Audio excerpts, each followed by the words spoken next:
अच्छा जी, ऋषि ज्ञानी आए हैं जी। मेरे ख्याल लास्ट टाइम ये नहीं आए थे, तो इनसे बात करते हैं। हेलो। आवाज आ रही है सर। हाँ जी सर, कैसे हैं आप? सुनाएं। बहुत बढ़िया है सर।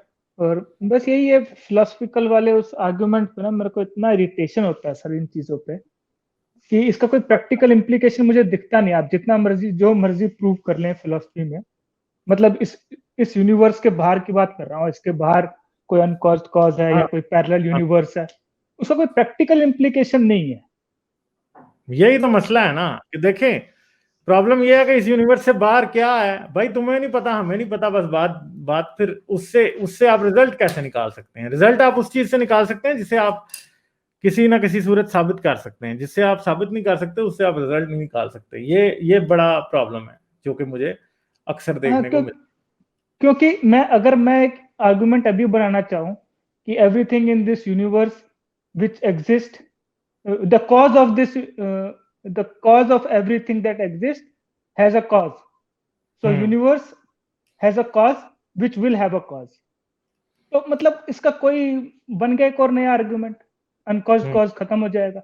हाँ। ये क्या बकवास चीज है। और मैंने एक चीज और नोटिस करी है, जितना भी ये थियोलॉजी और फिलोसफी ऑफ रिलीजन में रहता है ना, ये ज्यादातर हम्म। मैंने देखा आर्गुमेंट्स क्रिश्चियंस और इस्लाम पर्सपेक्टिव से क्रिएट करते हैं, क्योंकि यही दो एक रिलीजन है जिनको ये प्रूव करने की जरूरत पड़ती है कि they are the true religion. बाकी हाँ। और किसी रिलीजन में आप ये नहीं देखेंगे कि वो ये सब आर्ग्यूमेंट्स क्रिएट कर रहे हैं। ना जुडाइज्म करता है इस चीज को। मतलब इस फील्ड में देखेंगे ना, सारे बंदे वो क्रिश्चियन और इस्लामिक बैकग्राउंड के ही मिलते हैं और थियोलॉजी वो भी में। क्रिश्चियन ज्यादा है। इन्होंने तो बस कॉपी पेस्ट किया ना। इन्होंने तो फिर कॉपी पेस्ट किया सिर्फ उनसे। हाँ, सारे इस्लाम में क्रिश्चियन। तो फिर भी कॉपी पेस्ट किया है। हाँ। इन्होंने तो ये देखे, इवेंजेलिकल्स के उठा उठा के सारे पूरे पूरे आर्टिकल्स जो हैं इस्लामी वेबसाइट्स पे छाप देते हैं, उठा के, विदाउट एनी कॉपीराइट इन्फ्रिंजमेंट का कोई केस भी नहीं लॉन्च होता। ठीक है, ये ट्रांसलेट कर देते हैं। वो हाँ, आपकी ये बात। बात हो रही थी ना अरम तजम्मल भाई से, तो हम्म। उनके आर्गुमेंट बहुत अच्छे हैं, वो बहुत अच्छे फिलोसफर है, बहुत सही है, लेकिन उसका कोई प्रैक्टिकल इम्प्लीकेशन नहीं है। उसका कोई हम्म। ऐसा साइंस में नहीं है, उसका कोई मैं यूज नहीं कर सकता उससे। कुछ पॉवर्टी अगर कुछ नहीं, उससे कुछ हासिल भी ह्यूमंस नहीं के लिए। होता। वो वो वो अपने आप वो बहुत अच्छे प्रोफेशनल फिलोसफर है। हम्म। ठीक है, मुझे नहीं पता कि प्रोफेशनल फिलोसफर कौन होते हैं। ठीक है, उन्होंने तो कहा कि मैं प्रोफेशनल फिलोसफर। ठीक है, वो तो पंजाबी स्ट्रीम में वो आए तो एंड पे वो गालियां पकने पे आ गया था बंदा। तो मेरे ख्याल है आप लोगों ने नहीं देखी होगी पंजाबी स्ट्रीम। नहीं, पंजाबी स्ट्रीम मेरी पर्सनल मैंने देखी है, आपकी पंजाबी स्ट्रीम भी देखी है मैंने। तो उसमें मेरी भी उनसे एक दो ग्रुप में हूँ, उनके साथ बात होती है, तो वो गाली गलौज पे उतर आते हैं।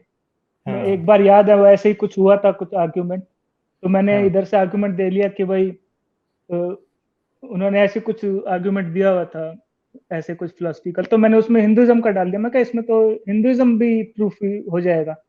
तो हाँ। उधर से वो वापस उन्होंने गाली गलौज करनी शुरू कर दी कि हाँ, हिंदुइज्म तो साला सबसे बैकवर्ड है, ये है वो है। मैं ठीक है नहीं, सर, मेरे ख्याल में बैकवर्ड सबसे बैकवर्ड है यार असल में। नहीं। मैं बैकवर्ड, चलो ठीक है, बैकवर्ड अगर है भी तो एटलीस्ट ये डिस्कशन किस रिलीजन में चल रही है कि भाई अपोस्टेट के साथ क्या करना चाहिए या हम्म। ब्लास्फेमी का क्या होना चाहिए। हम्म। मैं अच्छा जी, इससे ये बढ़िया तो सर। फैमिली कहते हैं जी, गालिब भाई हिस्ट्री ऑफ वेस्टर्न फिलोसफी पढ़ रहा हूँ। गालिब भाई उसमें रसल ने अरबों की बहुत तारीफ की है भाई। जिन अरबों की वो तारीफ करता है ना, वो सारे मुतजिला हैं। और उनको तो जो है ना, वो गजाली ने बगदाद की गलियों में घोड़ों के पीछे बंधवा के घसीटा था और मरवा दिया था। ठीक है। अच्छा, हाँ, और चलें, और क्या बात करेंगे, ये तो हो बस गई यही है बात। कि सर फिलोसफी एक टाइम था जब ग्रीक्स वगैरह, एक टाइम था जो फिलोसफी एक टूल हुआ करता, जैसे आज के टाइम पे साइंस हमारा टूल है हाँ। आगे टू मूव फॉरवर्ड। एक टाइम था जब फिलोसफी एक टूल हुआ करता था टू मूव फॉरवर्ड। जहां तक हम्म। फिलोसफी हमें ला सकता था, फिलोसफी हमें ले आया है। अब गोइंग फॉरवर्ड साइंस एक टूल है जिससे हम, अगर हमें आगे बढ़ना है इस पॉइंट से, तो साइंस एक टूल है। कल को अगर साइंस की लिमिट आ जाएगी, कोई नया टूल हमें यूज करना पड़ेगा कि हमें साइंस अब नहीं दे पा रही है और कोई नया टूल इजाद करने की जरूरत है, तो हम वो इजाद कर लेंगे, या फिर हमारी लिमिट खत्म हो जाएगी। बस यही है। नहीं, साइंस तो मेरे ख्याल में फाइनल टूल है। इसका नाम बदला जा सकता है, किसी वक्त बदल जाएगा। हाँ, मतलब जो भी है, मतलब इसका कोई, इसमें कुछ ऐसी चीजें आ सकती हैं जो हम कुछ नए फिजिकल लॉज हमें पता चल जाए, या फिर कुछ पता चल जाए कि भाई इस गैलेक्सी से दूसरी गैलेक्सी में जब एंटर करते हैं तो हमें ये चीजें चेंज करने की जरूरत पड़ेगी, तो वो नई चीजें आ सकती हैं। लेकिन जो फैक्ट्स अभी करंट हैं वो तो करंट फैक्ट्स हैं ही। अब जस्ट बिकॉज कि वो कल को कोई नई चीज मिल सकती है और वो फैक्ट्स में थोड़ा चेंज आ जाएगा, तो इसका मतलब ये थोड़ी कि हम उस पर मानना छोड़ देंगे। अब इवोल्यूशन है सर, इवोल्यूशन में बहुत अभी कमियां है, लेकिन evolution itself is a fact.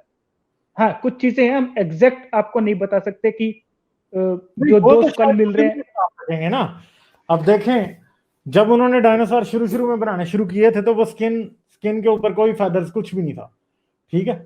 मगर आज क्या है, आज के पास जब डायनासोर्स बनाते हैं तो डायनासोर्स की स्किन जो है फेदर्ड होते हैं वो, ठीक है। तो ये रियलिटी जो है वो बड़ी देर बाद जाके डिस्कवर हुई कि हाँ भाई डायनासोर्स के तो पर होते थे भाई, उनके जिस्मों पे तो पर थे, ठीक है। उड़ने वाले पर नहीं थे वो, मगर पर थे। जिस तरह मुर्गी के जिस्म के ऊपर पूरी की पूरी जो उसकी स्किन होती है उसके ऊपर एक खास किस्म के फेदर्स होते हैं, वो थे मौजूद, ठीक है। तो अब जाहिर बात है कि कुछ बहुत सी चीजें हैं। अब ऐसा तो नहीं होगा कि आप कल को कहें नहीं नहीं टीरेक्स नहीं होता था, टीरेक्स तो हमेशा ही होता था। मगर प्रॉब्लम यह है कि टीरेक्स की जो डिस्क्रिप्शन है वो ज्यादा एक्यूरेट हो जाएगी।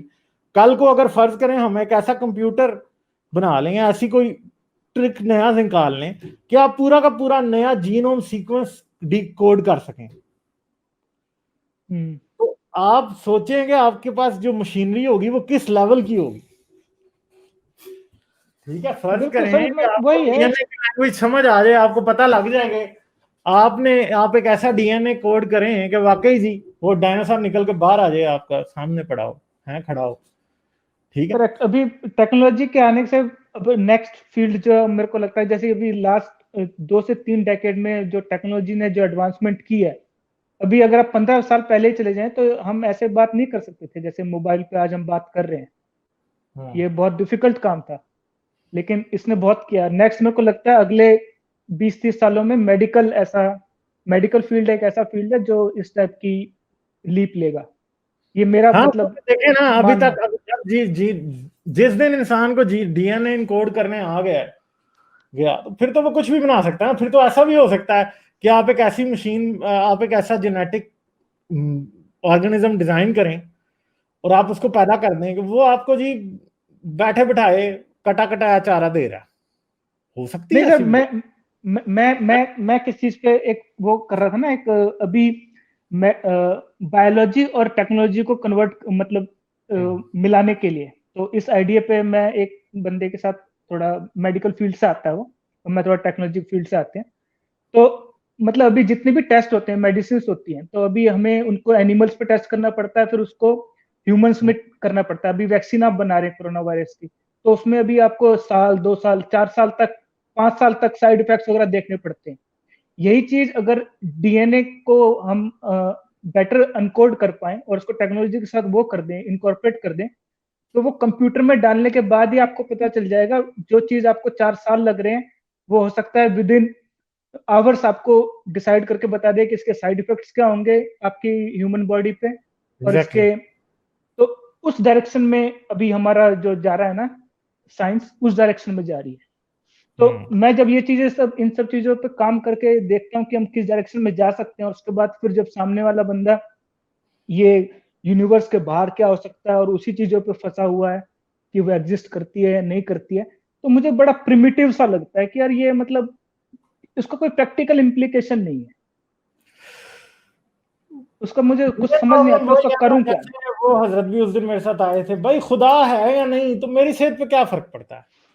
प्रॉब्लम यह है कि अगर अगर खुदा है और उसने रिलीजन नहीं दिया तो ही मतलब फिर कोई फायदा ही नहीं है ना उसको मानने का। करेक्ट। अभी मतलब मैं उसकी सेहत पे कोई फर्क ही नहीं पड़ता। एक खुदा जिसको इबादत नहीं चाहिए, जो कि नेकी बदी की तारीफ नहीं दे रहा, जो कि क्यामत नहीं खड़ी कर रहा, जो कि हशर नहीं बर्पा कर रहा, उस खुदा का क्या फायदा है। और उस खुदा को कोई तकलीफ भी नहीं है कि आप उसे ना माने, ठीक है। और वो खुदा जो है वो इलॉजिकल भी नहीं होगा। आपका खुदा इलॉजिकल है क्योंकि वो आप मानते हैं कि खुदा जो है वो he is all good and still he allows evil. तो इसका मतलब है कि आपका खुदा फिर यहाँ तो झूठ, या तो आपका खुदा झूठ है या फिर वो इविल है, ठीक है।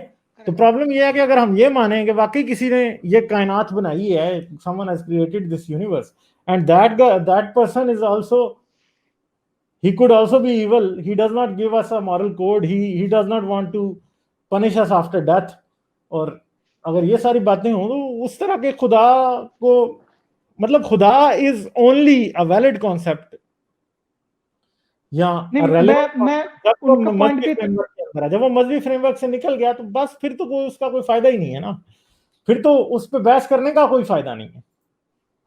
मेरे को लगता है कहीं ना कहीं जैसे जो हम टेक्नोलॉजी या फिर मेडिकल या फिर दूसरे फील्ड से आते हैं ना, जो हर चीज को प्रैक्टिकल इम्प्लीकेशंस पे जज करते हैं, उस फील्ड से टोटल अलग है, तो शायद पता नहीं उनको उनके दिमाग में ये चीज सेंस बनाती हो। मेरे को ये चीज सेंस नहीं बनाती कि अगर इस पॉइंट के बाद मैं इसका कोई इम्प्लाई नहीं कर पा रहा हूँ, उस चीज को यूज नहीं कर पा रहा हूँ, तो मेरे लिए वो फिर सेंसलेस बन जाती है उस चीज पे बात भी करना। अभी जैसे हम कर रहे हैं कि भाई कंप्यूटर में केमिकल कंपोजिशन आपने वैक्सीनेशन का डाला और उसमें वो आपने ह्यूमन डीएनए अलग अलग सैंपल्स के डाले कि भाई जिसके अगर मान लीजिए नट्स एलर्जी है, तो अगर ऐसा डीएनए ऐसी केमिकल कंपोजिशन के साथ क्या रिएक्ट करेगा, उसके क्या साइड इफेक्ट्स होंगे, जो करंट टाइम पे हमें देखने में साल, 1.5 साल, 2 साल लगता है, अगर वो कंप्यूटर में जाए और वो उस डीएनए के साथ उसका क्या रिएक्शन होगा उस केमिकल कंपोजिशन का, वो आपको विद इन अ डे बता देगा कि भाई ये इसका रिएक्शन होने वाला है। एग्जैक्टली। बल्कि सुपर कंप्यूटर देखें, जब जब क्वांटम कंप्यूटर्स आ जाएंगे तो ये बातें बड़ी आसान हो जाएंगी। क्वांटम कंप्यूटर जब आएगा ना तो ये डीएनए डिकोड बड़े आराम से हो जाएगा, बहुत कम अरसे में।